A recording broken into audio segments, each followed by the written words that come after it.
Every once in a while, a show comes along that is so incredibly singular in its premise and execution. Think Breaking Bad, Fleabag, Beef.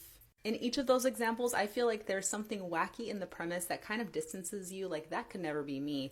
But the humanity in their characters surprises you, and you find something that is so incredibly relatable, even though you could never be in their shoes. And at the risk of sounding hyperbolic, I think Mr. and Mrs. Smith might just be one of my favorite shows of all time.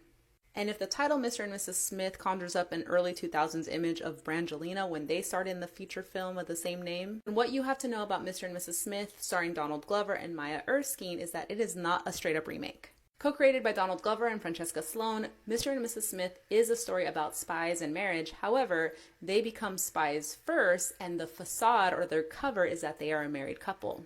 And it's totally up to them whether they want to actually become a married couple or just keep things professional. When you first meet them, they are instantly relatable because they are just a couple of millennials looking for a job, going through the job application process. Although John and Jane are well versed in the world of espionage, they have very basic interpersonal skills.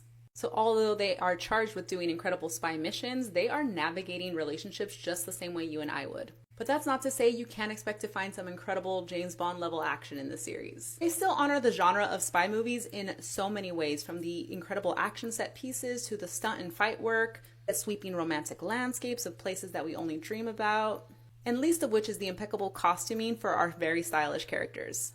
The series is only 8 episodes and it's designed to be a self-contained season. Each episode is named after a milestone in a relationship, further enforcing that the interpersonal relationship and the way they have to navigate this newfound partnership is at the forefront while the espionage is in the background. Chemistry between them is off the charts. There was a lot of times where my partner and I were watching the show and we're giggling to each other and laughing at how they relate to us. And while the espionage of it all is like what brings this together, because they're literally only paired together for work, it's treated as more surreal and we don't get too many details about the missions they're on. We kind of just follow them and focus on how they handle themselves in certain situations. And quick plug, if you need some levity after watching this show, I threw on Pen 15, which also stars and is co-created by Maya Erskine. She is fantastic in that. She's fantastic in this. I really am a big fan of hers, and I can't wait to see more of her. Let me know if you check out Mr. and Mrs. Smith and what you thought about that ending.